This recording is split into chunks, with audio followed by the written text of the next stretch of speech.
My name is Tracy Wing. I'm mom of Riley Fairholm, who died due to a police intervention in July 25th of 2018. My name is Cesar Çelik. I'm the father of a police victim, Koray Kevin Çelik. Je m'appelle Magda Marchalik. Mon père a subi des blessures graves suite à une intervention policière qui a mené à une enquête du BI. Plus exactement, il a fait une crise cardiaque, puis actuellement, il est en attente pour une prothèse totale d'épaule.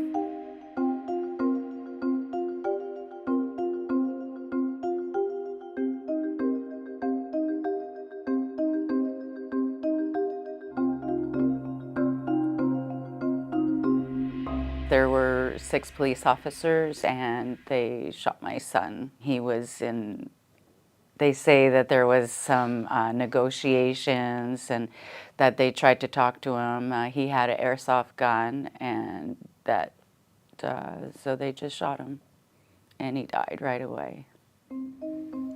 I received a text message and it just said, "I love you," and that was usually just, a sign that my son wasn't doing well. Koray was in crisis. He was a medical student at the time. He went into crisis because he had dental surgery coming up and he was in great pain, and he was prescribed by his dentist a prescription painkiller. He had this mixture of wine that he took, around 2 glasses of wine, he took red wine.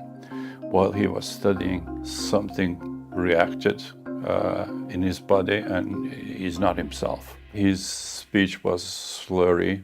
He could not stand still. He was wavering.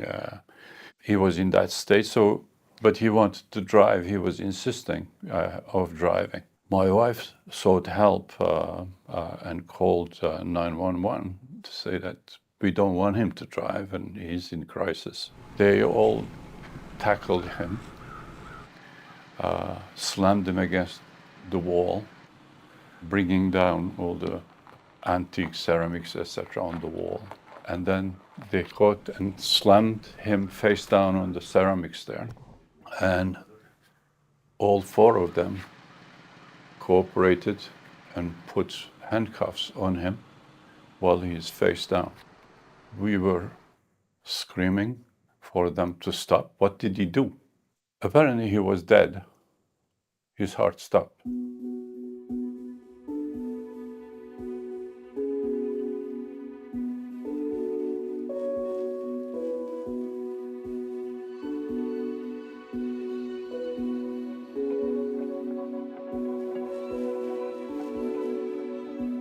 Mon père avait 73 ans. J'étais pas présente lors des événements, mais suite aux événements, j'ai vu à quel point il était dans une position vulnérable. Il était brisé psychologiquement, physiquement, puis il avait aucune ressource. My son died in July and I realized, I had never experienced or read up on it. Most of my news from police interventions came from the United States. I met the Çelik family way back in I think we met for the first time in March of 2019. And it really helped me to not feel so alone because it's a very isolating process. You never recover from your son's death or daughter's death. We are also casualties of the same violence in a different way. We realize that by talking to each other, obviously, that the issues are common.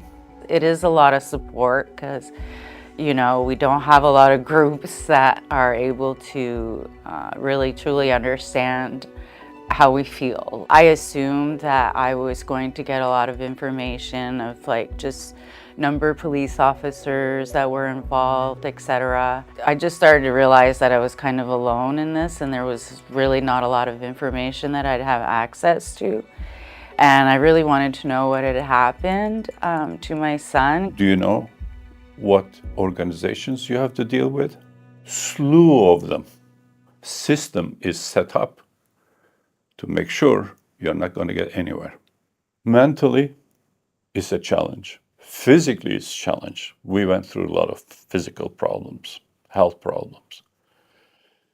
Financially, it's almost impossible.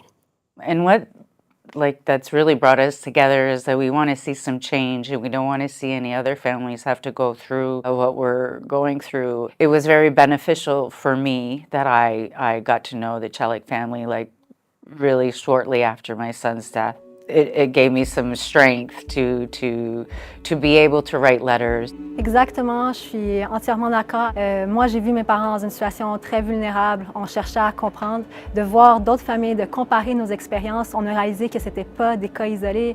It's easier to show, I guess, maybe the public that, we're still standing by our family members, that we're standing by each other and supporting each other, and that we want to see change, that we want to see change in the BEI.